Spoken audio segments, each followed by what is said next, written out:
Thank you.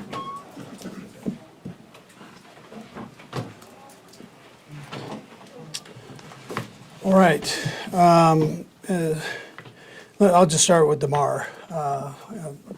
That's quite an event that took place there. I mean, there are a lot of things that you can take out of that from a humanity standpoint. We're all pulling for Demar as he goes forward here. We actually had a team prayer for him yesterday with our team chaplain. So, thinking that any bit of extra that we can get to support him, we're trying to do from afar. But our prayers are also with his family and as they go forward. So,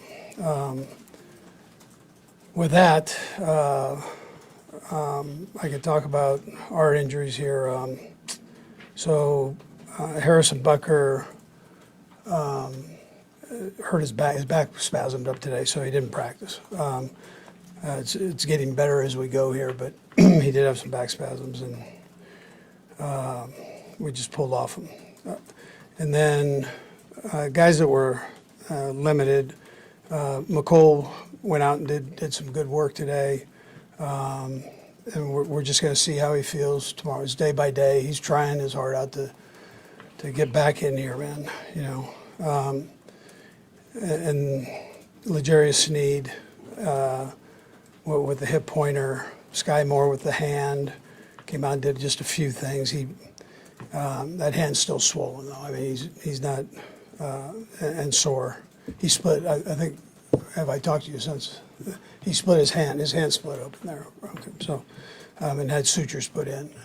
So he's recovering from that. I don't remember where we went with this. So we're off the schedule. We did this out of respect for Demar and his situation. So, and then Joe Tooney, I had mentioned, hurt his ankle. He's practiced the last 2 days, so he's doing good there. We look forward to the challenge of playing the Raiders.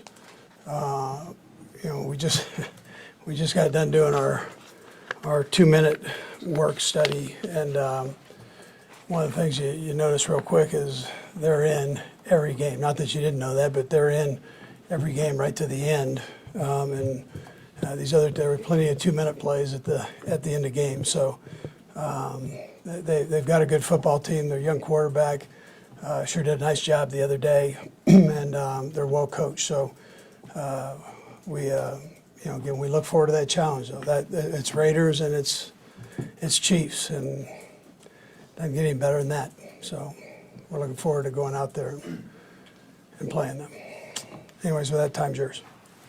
Andy, was there any thought that there may not be games played this week, and how you guys just kind of gone across that in conjunction with the Yeah, so you don't know in a situation like this.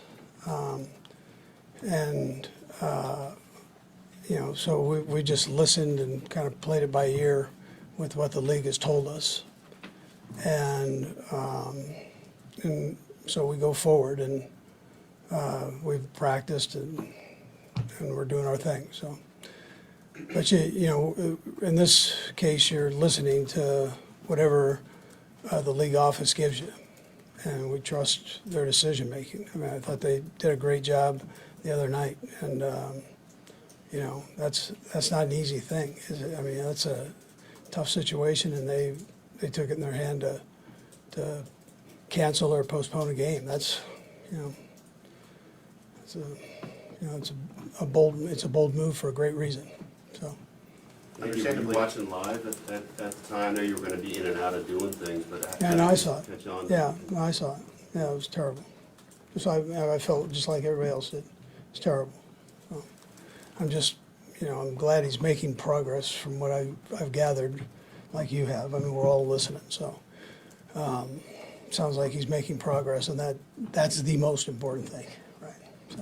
Coach, understandably, this is affecting players' mental makeups throughout the league, and I'm sure here too. How do you manage, I guess, and balance that with the urgency of having to prepare for a game on Saturday? Yeah, so with Dr. T and our crew here,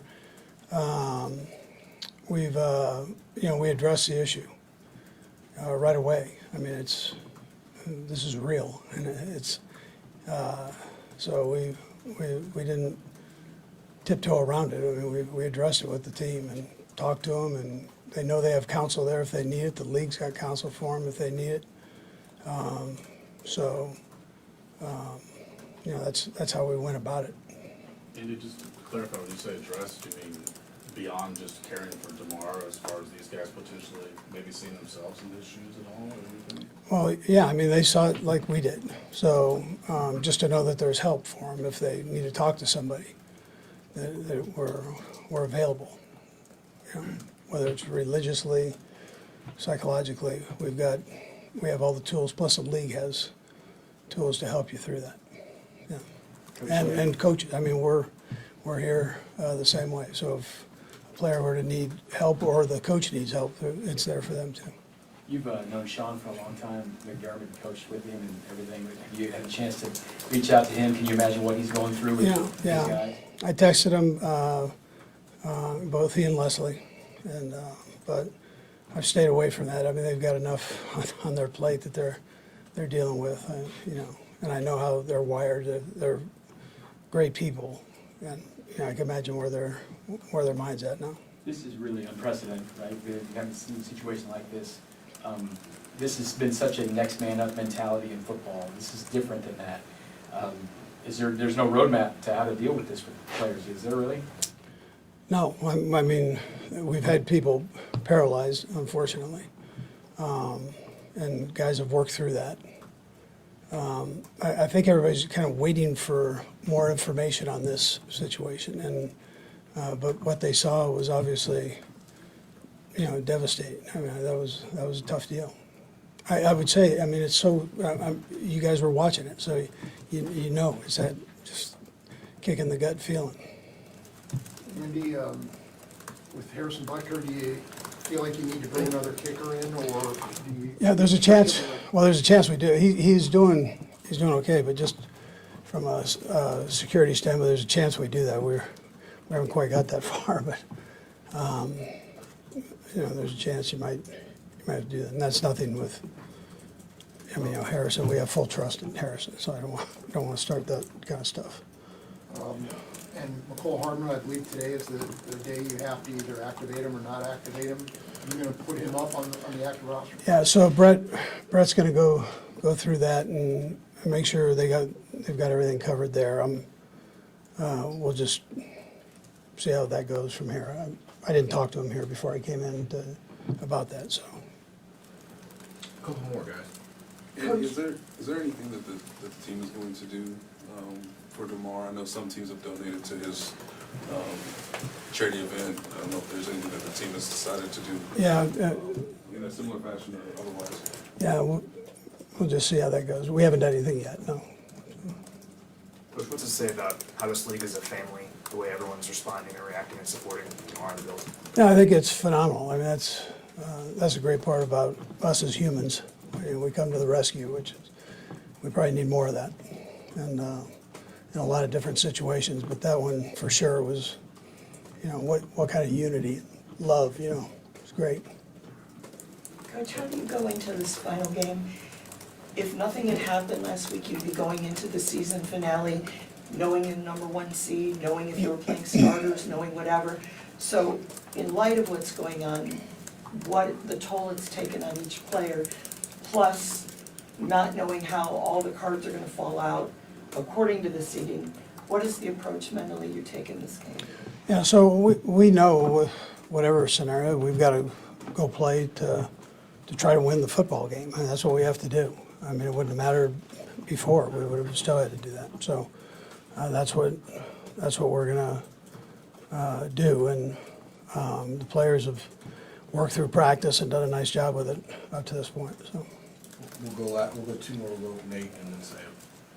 Andy, you've been obviously leading a head football team for 24 years. You've seen just about every scenario. From your vantage point, watching live like the rest of us, just what came to mind when you saw how Sean McDermott and Zach Taylor tried to both see what their players were going through, obviously digest their own feelings about the situation, and how obviously the decision they came together to make? yeah, I think it was great. I mean, it was the right decision. Absolutely right decision.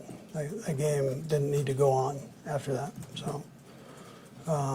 I thought both of them together did a great job.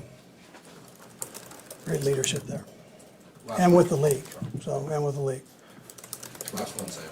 And you're obviously very sensitive to this situation. You also play a game this weekend. Has it been difficult to turn the page and prepare this week for your own game?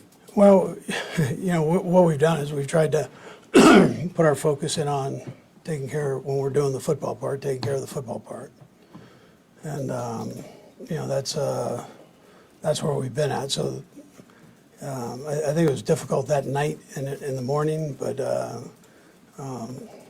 you know, there were some positive reports that came out, and we're pulling that direction. You know, we're trying to take a positive outlook on it the best we can in this situation. And the fact that Demar is making some improvement, I think, is great, and he's a strong kid. So, you know, I think, you know, we're pulling, he pulls all the way through it. So, All right, thank you. okay, all right, good.